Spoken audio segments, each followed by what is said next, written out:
Olá, no Salto para o Futuro de hoje, o terceiro programa da série Linguagens Artísticas da Cultura Popular, vamos falar sobre os grupos artísticos nos espaços educacionais, a busca de talentos e a contribuição da arte popular para a construção da cidadania. São nossos convidados a integrante do Núcleo de Cultura Popular Céu na Terra e regente do Coral Infantil Loas e Luas, do Colégio São Vicente de Paulo, no Rio de Janeiro, Norma Nogueira. A professora do Núcleo de Artes Alencastro Guimarães, da Secretaria Municipal de Educação do Rio de Janeiro e integrante da Companhia Folclórica do Rio, da Universidade Federal do Rio de Janeiro, Mônica Ferreira Luquete. E o animador cultural do CIEP 267, Maria Aparecida Lima Souto Tostes, em Miracema, no Rio de Janeiro, Jorge Xavier da Silva. Participe você também do Salto para o Futuro.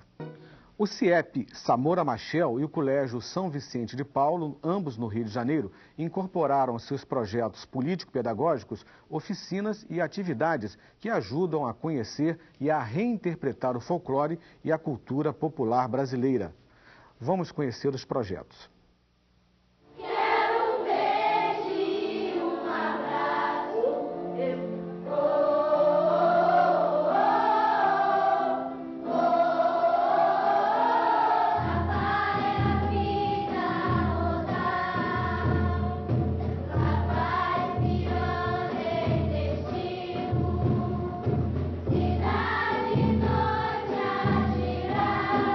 Villa-Lobos, um compositor do século passado, e que viajou o Brasil todo, resgatando várias cantigas de roda, escrevendo, compondo melodias em cima das cantigas de roda. Assim como o compositor Villa-Lobos, os alunos do CIEP Samora Machel, na comunidade de Nova Holanda, no Rio de Janeiro, também contribuem para a preservação das cantigas de roda e ainda viajam pelo universo da cultura popular brasileira. Isso que vocês viram hoje foi um pouco do nosso repertório do canto coral, que são cantigas de roda que a gente resgata, aquelas cantigas esquecidas que as crianças não brincam mais, essa época de videogame. A gente pega essas cantigas, resgata isso e dá uma releitura a essas cantigas. O projeto Cidadania oferece oficinas de música e dança para os alunos. Não adianta você ser cidadão de um lugar que você não conhece. Então, as crianças primeiro têm que conhecer o Brasil, como ele é formado, a sua cultura. E depois que ele conhecer a sua cultura, eu acho que ele vai começar a valorizar o próprio país onde ele mora. E o contato com o rico universo cultural do país, além de ampliar o repertório, diverte a garotada.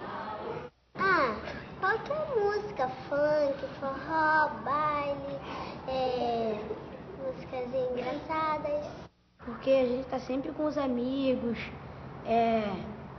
os colegas, assim, sempre juntos. E de vez em quando eles inventam sempre alguma coisa, aí você participa, acaba gostando. Saber fazer as coisas, que é muito mais fácil de arrumar alguma coisa fazendo esses tipos de oficina no futuro.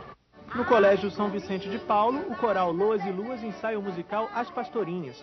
E durante todo o ano, os alunos têm contato com outras manifestações artísticas do povo brasileiro, como o jongo e o mamulengo.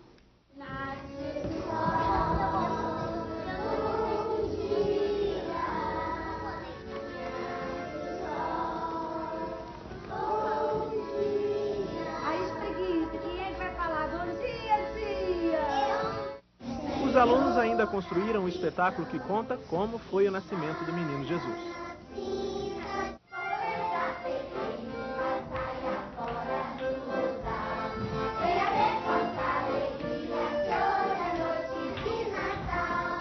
Como é que vocês fazem para contar essa história? A gente canta e também dança. O que você sente quando você está cantando, Thiago? Eu sinto alegria. E por que você acha que você fica alegre? Eu fico alegre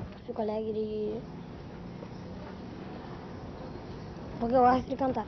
Toda aula é um ritual de chegada, então a gente tem aquela fase de receber. Para a recepção deles, a gente costuma fazer um aquecimento corporal e um aquecimento vocal. Norma, Mônica, Xavier, muito obrigado por terem vindo. Norma, você que está em sala de aula, lidando com os alunos no dia a dia, qual a importância na escola abrir espaço para se trabalhar com grupos na formação artística, né, da cultura popular brasileira? Você trabalha isso em sala de aula, mas eu queria que você falasse também da conscientização que deve haver na comunidade escolar para a abertura de espaço para se trabalhar dessa maneira.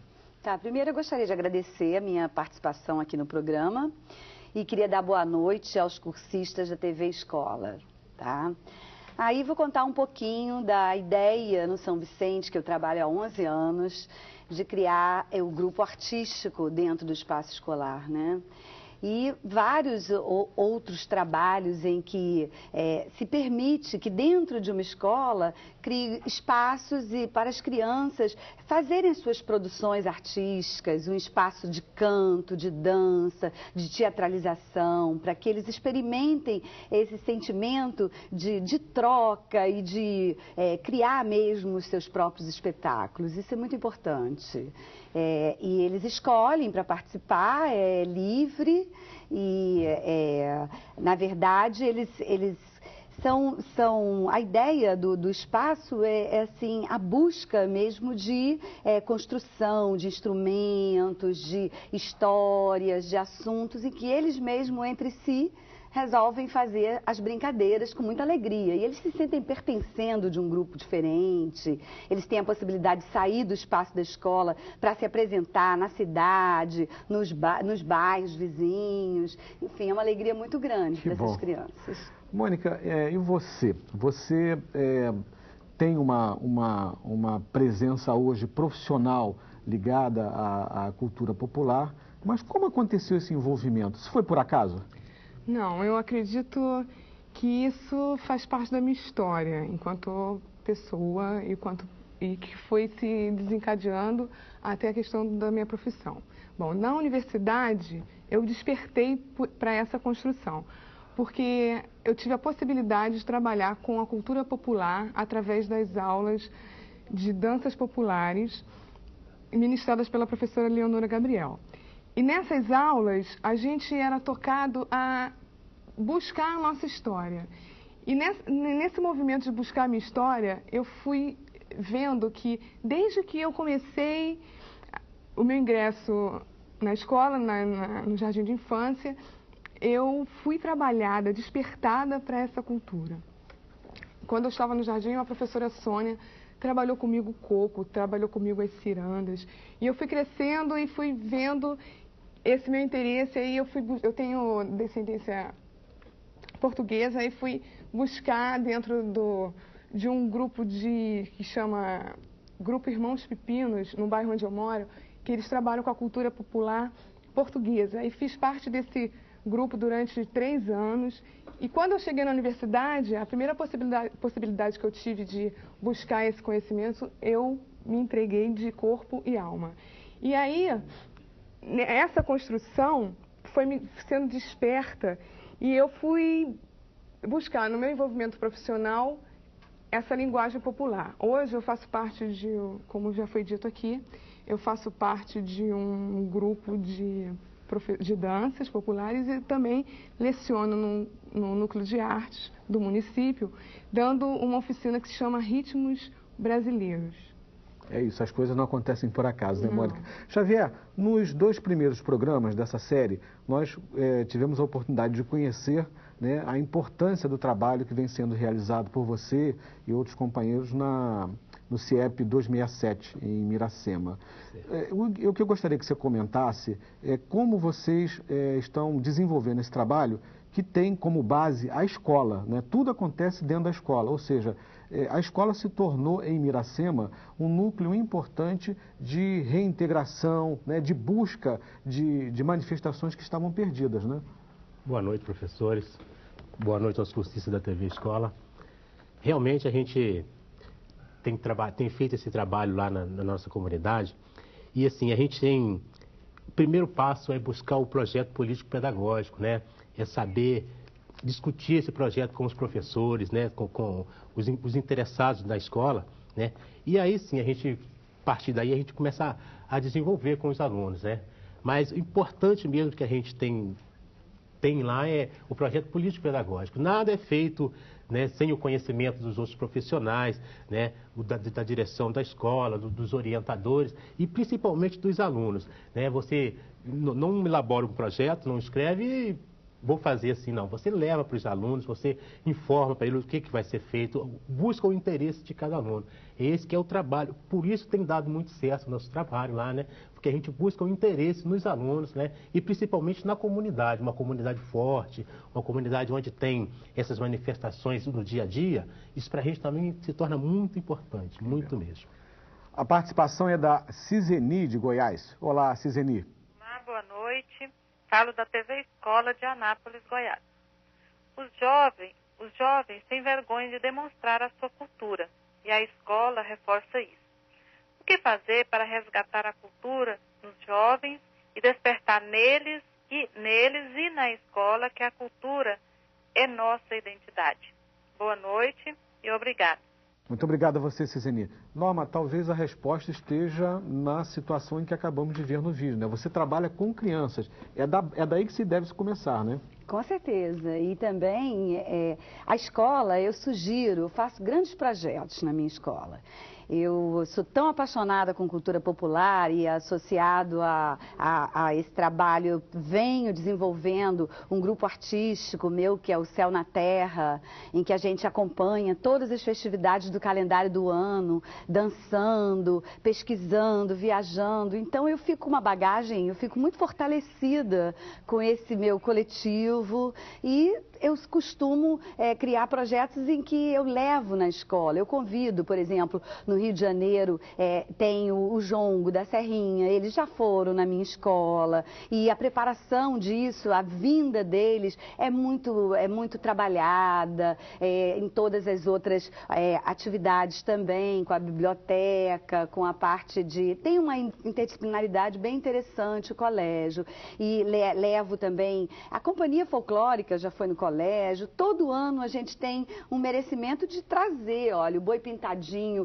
de Santo Antônio de Pádua já esteve no São Vicente, Pastorinha de vários lugares, para poder eles sentirem, por exemplo, também as crianças guaranis. Nós fizemos um projeto, um ano em que a gente fez esse intercâmbio. Então eu acho que o jovem, ele precisa mesmo que sejam estabelecidos contatos com manifestações que ele não imagina, mas que é uma herança da gente. Verdade. É coisa...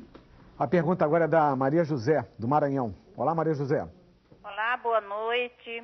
Sou Maria José Barreto, do Teleposto de Bacabal, Maranhão. Como a sociedade local deve valorizar os grupos artísticos da terra que há tempo estão esquecidos? Boa noite e obrigada. Muito obrigado pela sua participação, Maria José. Mônica. Eu acho que a gente começa a pegar pela fala da Norma, né? Que traz para dentro do espaço escolar as manifestações que estão acontecendo aqui no estado do Rio de Janeiro. Isso fortalece a cultura de quem pratica a cultura, né? Quem produz a cultura, e faz com que aquele que assiste valorize cada vez mais essa produção e se identifique. Porque eu acho que na pergunta anterior também fala um pouco, tem a ver um pouco com essa pergunta de agora, porque a gente não pode esquecer de que cada aluno traz com ele, como eu falei da minha história, cada aluno traz a sua história. E essa história tem que entrar na escola. E quando essa história entra na escola e o professor consegue fazer uma ponte, uma relação com aquilo que ele está trazendo de fora desses grupos autênticos ou de projeção, como é o caso da Companhia Folclórica, e dá esse espaço para esse aluno se relacionar com esses fatos populares, o aluno acaba se reconhecendo, porque em tudo que a gente faz, em tudo que o povo produz, existe uma questão particular e uma questão universal. E que nesse movimento acaba que a gente se identifica, se acha ali, né? Mônica, perguntas? Pergunta da Ariadne, da TV Escola de Rondônia. Ela diz que eles já tiveram a presença de grupos de teatro e dança nas escolas, mas esses grupos, depois de algum tempo, acabam se desfazendo. O que fazer para que grupos artísticos desenvolvidos dentro dos espaços educacionais permaneçam incorporados à escola? Professor Xavier, qual é a sugestão? Que os alunos vão crescendo, né, vão tomando outras atividades, e aí? Que legal, né? Como deixar essa raiz fixada? Pois é. Importante nisso tudo é que você não forme o grupo e ele dance só na escola, que ele fique só naquele espaço que a escola reservou para ele. Importante da formação desse grupo na escola é que ele tenha também a participação na sua comunidade, que ele possa participar das festas da comunidade, né? Carnaval, festas juninas, festas de bairro, que todas essas manifestações cabem nessas festas, né? Então é legal que as pessoas, além de formar o grupo, dê para ele a oportunidade de participar na comunidade, até mesmo de sair da sua cidade, né? De viajar, de levar essa manifestação que ele ali ensaiou, que ele fez, para outros locais. Isso é muito importante, porque aí não fica só dentro da escola, o aluno não vai ficar cheio com aquilo, né? Perturbando assim, mas outra vez, não. Hoje nós vamos sair, hoje nós vamos apresentar em outra escola, hoje nós vamos apresentar em outra cidade. Isso é importante, isso fica legal e o aluno passa a se sentir até mais... bem para cima, né? Importante, sem dúvida. Mônica, você também concorda com isso? Concordo. Eu queria falar que eu trabalho num núcleo de arte e lá as crianças vão para aprender arte. E como já disse, trabalho com cultura popular.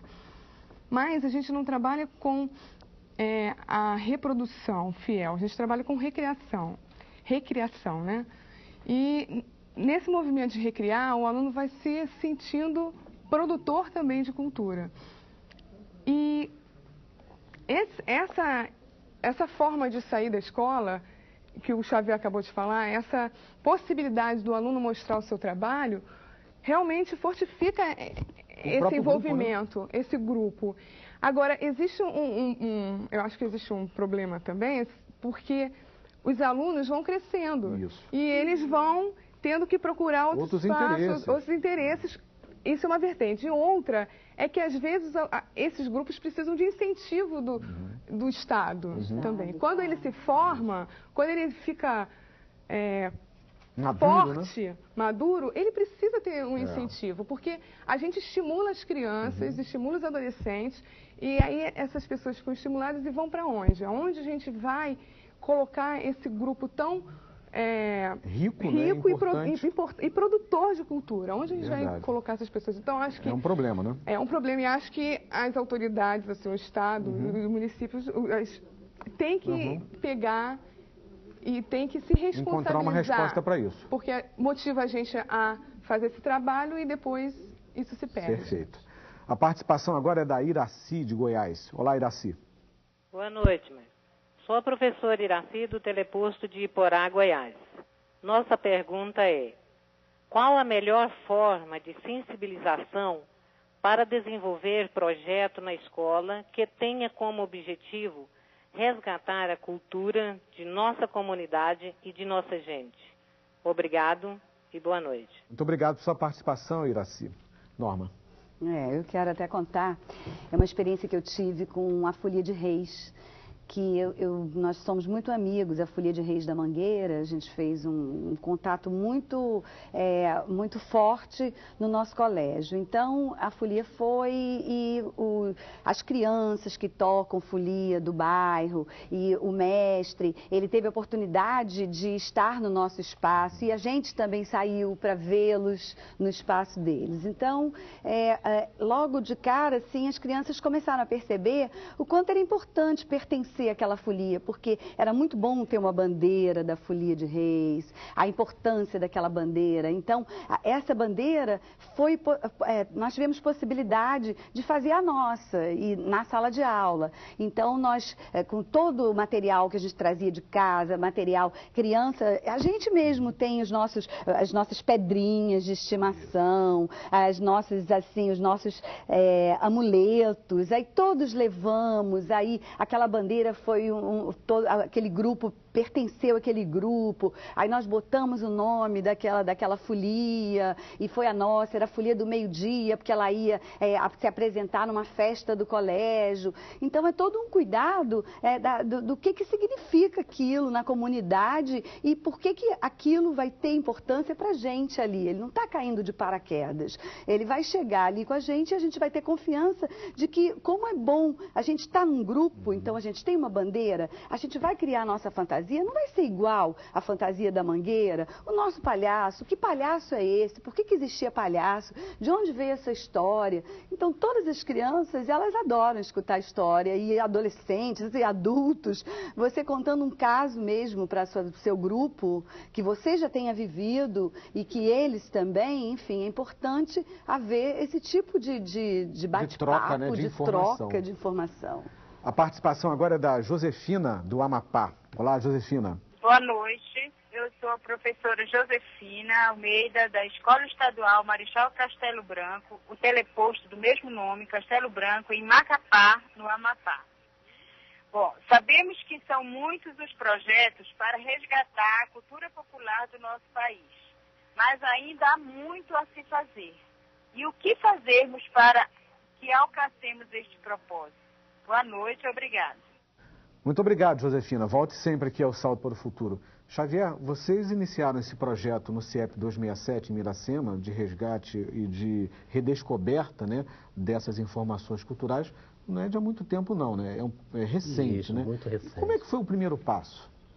Olha, a verdade é que os alunos, eles já trazem também da comunidade, trazem de casa toda essa bagagem, essa coisa, principalmente quando a comunidade é pequena, né, mais juntinha ali.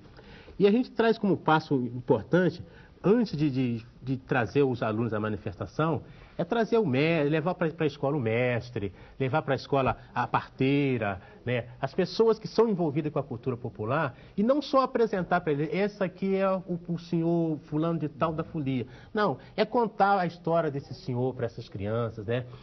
Fazer com que eles conheçam a história de vida dele, o tempo de que ele está naquela manifestação, por que eles estão naquela manifestação, aquilo tem algum bem para ele, aquilo traz para ele alguma satisfação, né? Esse foi um caminho que a gente procurou levar para as crianças. Porque tudo tem que ter satisfação, né? Não adianta a gente querer impor as coisas assim de uma maneira, né, como impor. Não, a gente procura, além de valorizar a pessoa que já está fazendo aquilo, dar toda a história, mostrar para eles todo o valor que tem uma manifestação e o que a pessoa alcança com aquilo que ele está fazendo. No próximo bloco, vamos conhecer as oficinas culturais de uma escola em Miracema, no interior do estado do Rio de Janeiro. Até já. Dança, música, artesanato e a proposta de não deixar para trás as tradições de toda uma comunidade. É o que acontece no projeto de oficinas culturais realizado por uma escola de Miracema, no interior do estado do Rio de Janeiro. Uma escola que abriu as portas para a comunidade mostrar a riqueza de suas manifestações culturais e que trabalha para manter vivos o boi pintadinho, o mineiro pau e o caxambu. Eu fui buscar meu boi, a boiada toda junta, a maleta onde estou. A animação é um dos principais ingredientes da Oficina de Cultura, um projeto do CIEP 267 da cidade de Miracema, em parceria com animadores culturais da região. A ideia da oficina de folclore é para resgatar a cultura que tem na nossa comunidade, que é muito rica, muito grande, muito diversificada. As oficinas acontecem para que as manifestações possam ser apresentadas. São nas oficinas que a gente fabrica, que a gente constrói todas as indumentárias, as máscaras, as bonecas, todas essas coisas, para que depois a gente possa vir para a praça, vir para a rua, vir para a comunidade e mostrar o que é a manifestação. Além da preparação dos figurinos e de outros instrumentos utilizados nas apresentações, as oficinas de folclore também possuem um caráter didático. Dá uma visão diferente, a visão assim do conhecimento, o que é uma folia de reis. Roupas e acessórios prontos, é hora da apresentação. E o repertório é variado. Tem caxambu mirim. Caxambu é a dança que vem da África, somente pelos negros. Tem o mineiro pau. O mineiro pau é uma dança que foi começada uns tempos atrás, quando a mulher, que é a boneca, que queria comer o coração do boi. O marido dela foi lá e deu. Foi lá, mataram o boi, botaram uma pessoa dentro do boi do dono, porque senão o dono ia descobrir que mataram. E saíram andando por aí. Aí começou o Mineiro Pau. E tem a Folia de Reis. É um grupo de pessoas que se reúne e sai de porta em porta pedindo esmola. Se reúne, que as pessoas se reúnem e fazem uma festa. Todo o repertório foi definido e incorporado ao projeto político-pedagógico em 2004, com a participação da comunidade, numa iniciativa apoiada pela Secretaria Municipal de Educação, Cultura, Esporte e Lazer da cidade. Nós fizemos pesquisa na comunidade para saber quais são as culturas que eles têm, a bagagem cultural que eles têm para trazer para a escola. Nós começamos mesmo firme esse ano, né, que nós fizemos um projeto no PPP, nós anexamos um projeto ao PPP, onde a gente queria valorizar a cultura aqui da nossa região e principalmente da nossa comunidade. Um dos principais fatores, além do lazer, do entretenimento, da diversão e de manter também a tradição, é de dar uma opção a essas crianças. O interior ele não tem muitas alternativas. E talvez a alternativa, até uma profissão, esteja aí com o futuro garantido através da música, através do folclore. Além de atuarem como dançarinos, músicos e artesãos, os jovens participantes das oficinas de folclore do CIEP têm um outro importante papel a desempenhar. A gente aprende, aí vem outras crianças, nós passamos para as outras crianças, assim, aí vai subindo, aí vai no primeiro pau. O resgate nosso é esse, é manter essa cultura, que essas crianças cresçam dando continuidade a isso. Que morra o folião, que morra o palhaço, então ele já vem criando essa cultura. A gente não quer que isso morra aqui em cima.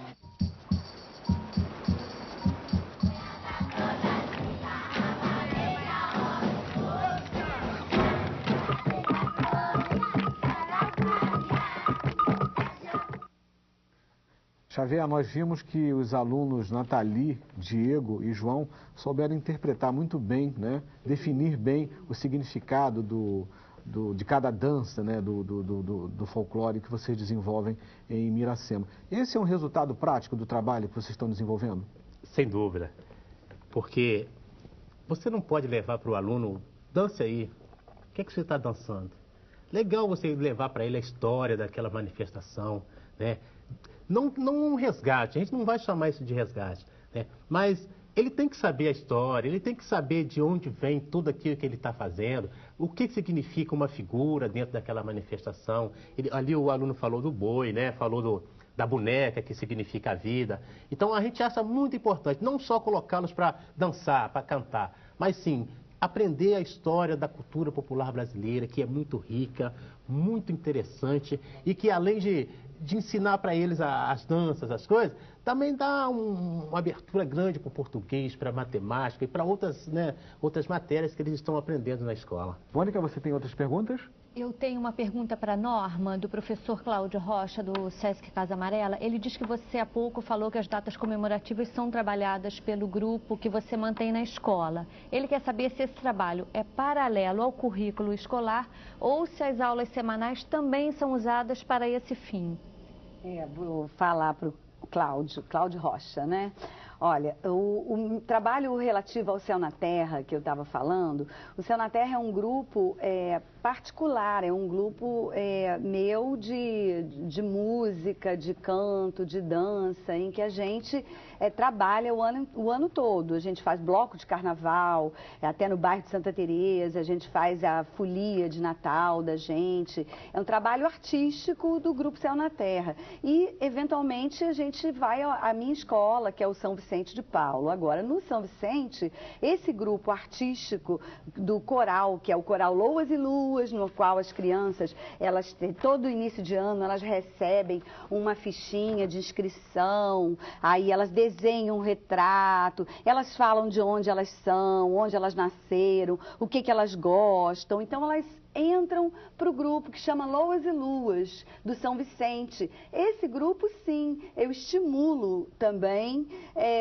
eles trabalharem o ano inteiro. Então, assim, eles fazem a apresentação durante o ano na escola. Assim, a maio eles fazem uma feira de linguagem, aí eles se apresentam, festa junina, enfim, aí a gente faz todo esse projeto do calendário também. Tá? Então, só para não confundir isso, e não é dentro do currículo, é um grupo que ele funciona fora do horário, ele funciona no final do período, tá? As crianças acabam o currículo, a escola, aí elas vão para o Loas e Luas, que é para o grupo artístico, no auditório, aí elas lá e a gente funciona à parte, mas trabalhando com as questões do colégio, a gente se apresenta nas festas do colégio, principalmente. Tá.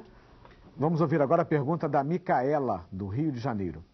Boa noite, sou cursista do teleposto do Colégio Clodomiro Vasconcelos, em Itaguaí.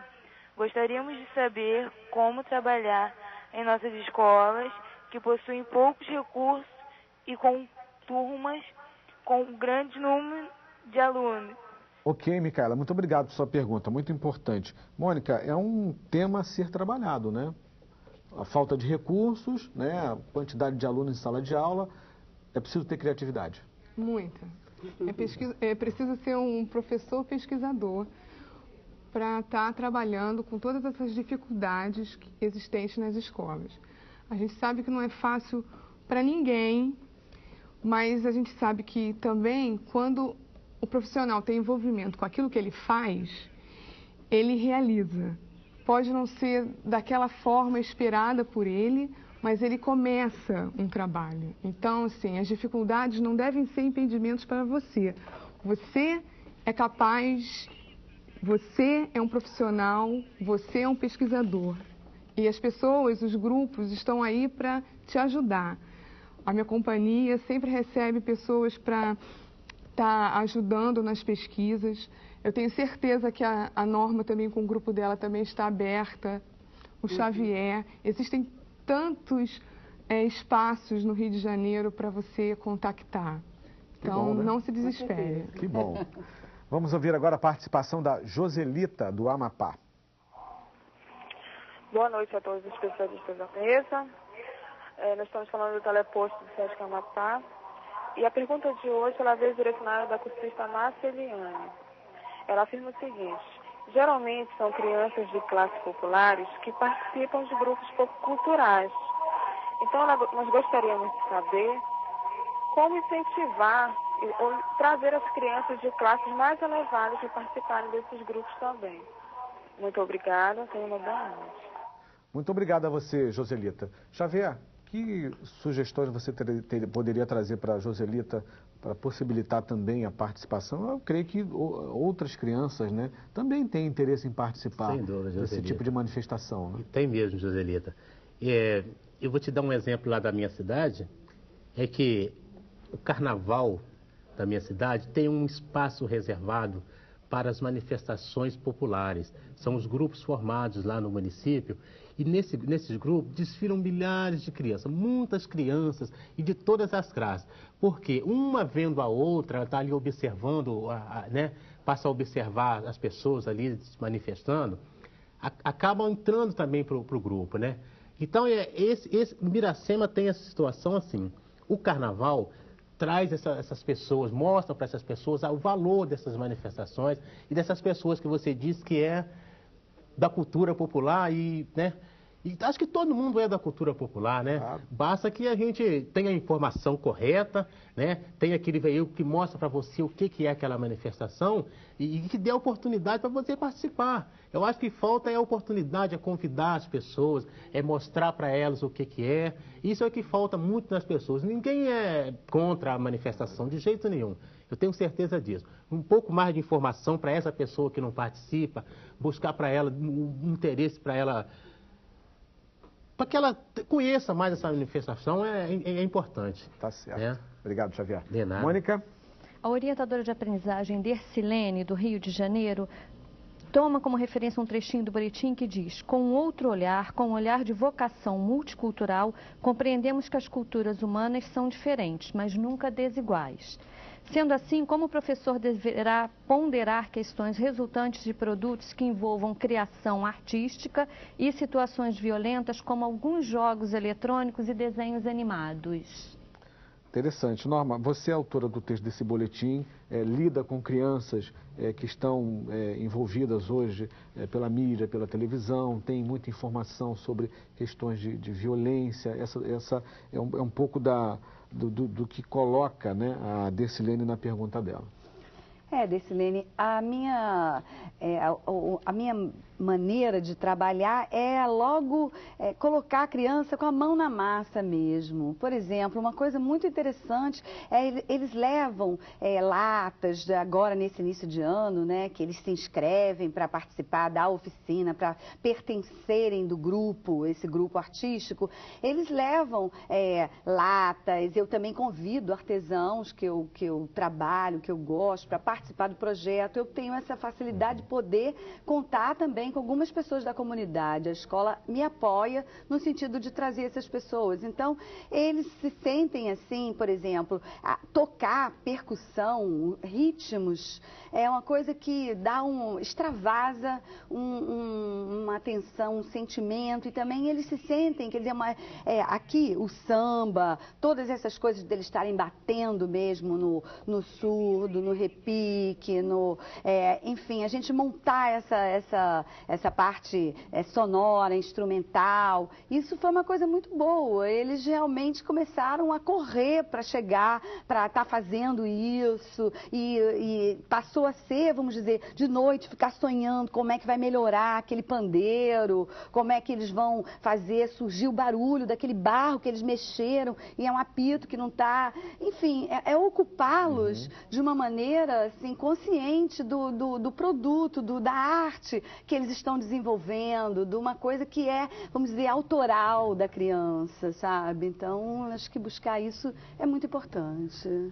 A participação agora é da Divina Irene, de Goiás. Boa noite, o meu nome é Divina Irene, falo do NTE da cidade de Goiás. Vivemos na cidade de Goiás, onde é comum as brincadeiras, os bate-papos na porta das casas. Como a escola deve acolher esses saberes de forma sistematizada, sem perder a ludicidade dessas manifestações? Boa noite. Muito obrigado, Divina. Volte sempre. Mônica. Bom, eu vivo numa outra cidade, né? Então, eu vou te contar... Divina Irene? Isso, Divina Irene. Eu vou te contar uma experiência vivida por mim. Como já disse, trabalho no Núcleo de Arte e eu construo as minhas atividades a partir da história de cada um.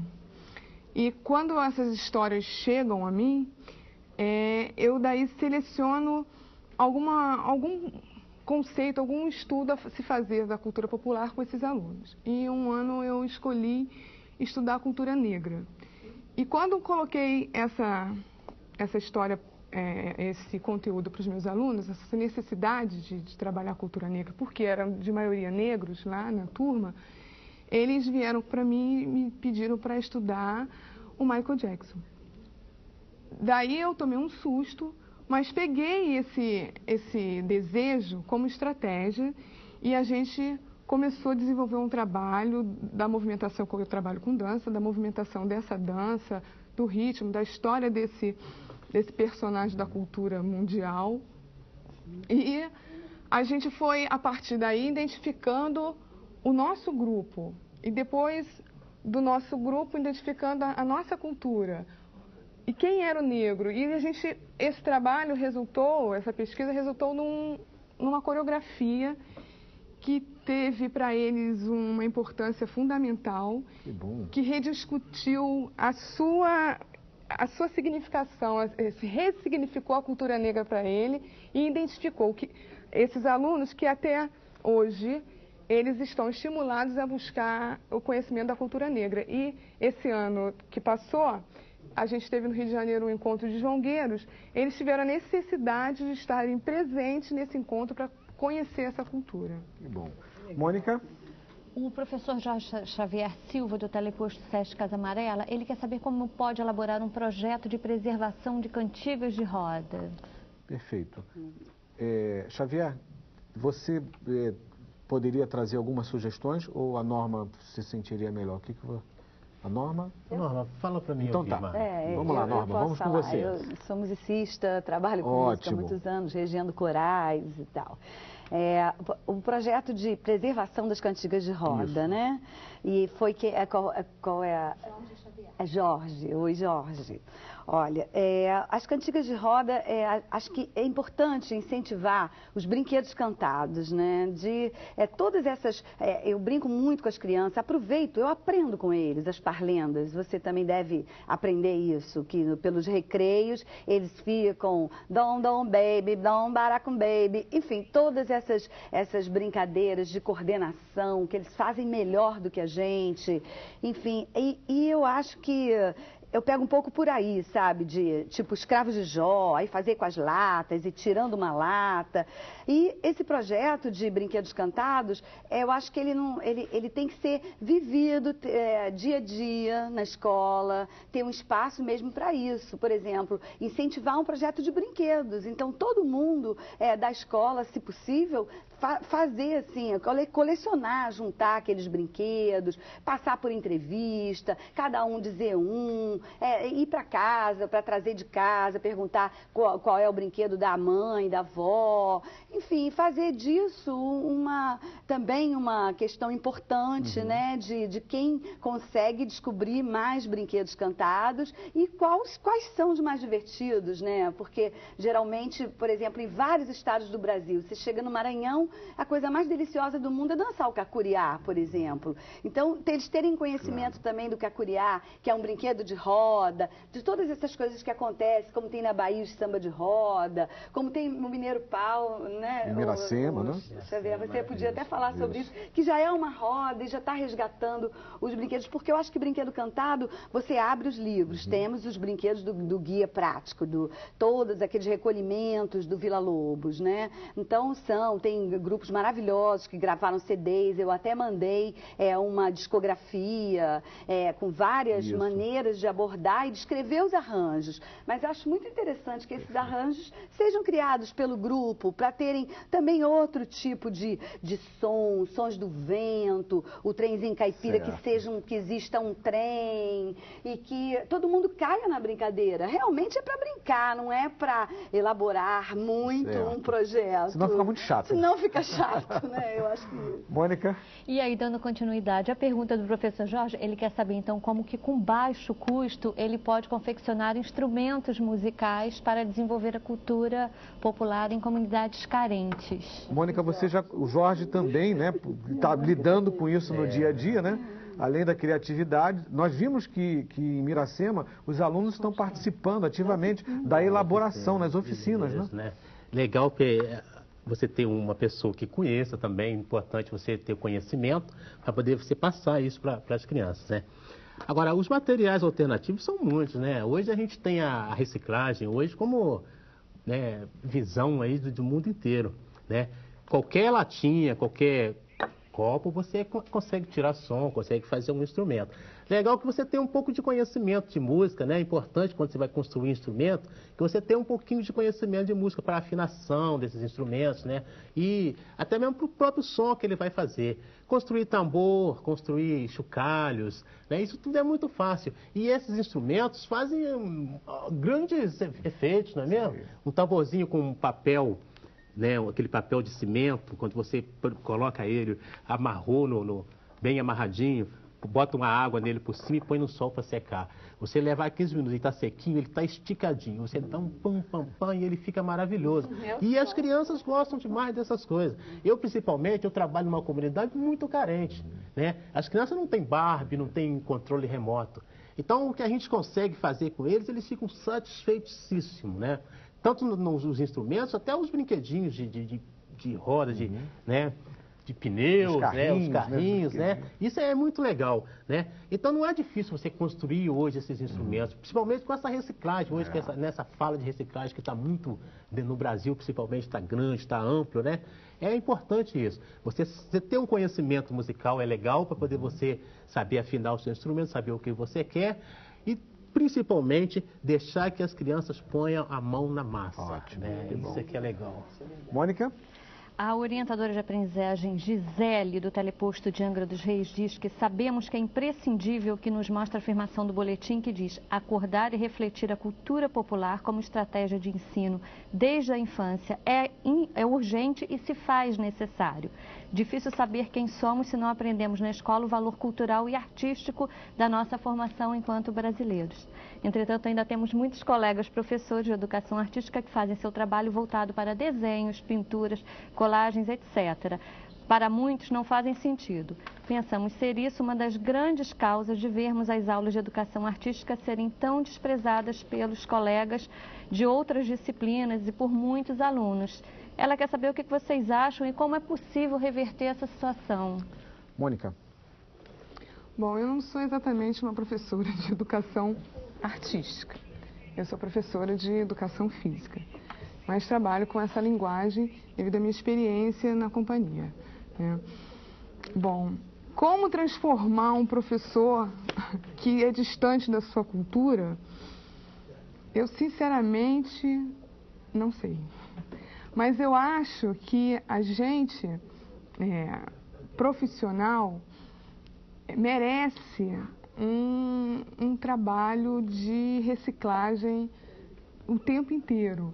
E que esse trabalho, assim, que isso seja valorizado mais do que um trabalho de reciclagem, mas assim, estou pensando aqui agora, assim, acho que quem tem que valorizar isso são as secretarias de educação para trazer essa informação lá de cima, para que a gente vá absorvendo esse conhecimento e possa trabalhar, modificar o nosso trabalho. Bem, vamos a um rápido intervalo. Na volta, os convidados apresentam suas últimas considerações sobre o programa de hoje. Os nossos convidados vão apresentar agora os principais pontos do debate. Norma, eu começo com você. Bom, o que eu gostaria de afirmar é que quando a gente tem assim, um grupo de alunos, quando a gente tem essa tarefa da educação, essa oportunidade de estar trabalhando com jovens, crianças, com essa intenção mesmo dessa troca de educação, eu diria que seria uma troca.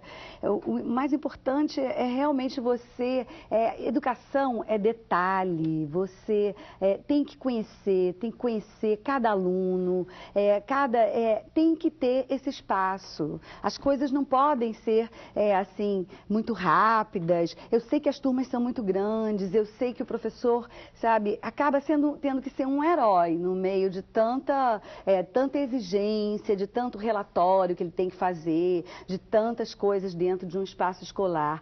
Mas não dá, a gente não pode, isso é fundamental, você poder escutar cada aluno seu, você poder entender a demanda mesmo da turma, você perceber os brinquedos, você estar com aquele interesse, gostar mesmo de ver como que ele está brincando no recreio, se aquilo está te agradando, você falar como você mesmo, você também trazer a sua criança à tona, estar sempre brincando com eles, sabe? O teu humor, você, se é a infância, você trazer o seu palhaço à tona também. Então, assim, você se perceber artista, você trabalha com arte, educação artística, então você se perceber como um ser artista. Tá ok, Norma, muito obrigado. Mônica, suas considerações finais. Eu queria voltar à pergunta anterior da Gisele e pensar na formação desse profissional, que pode também ser o grande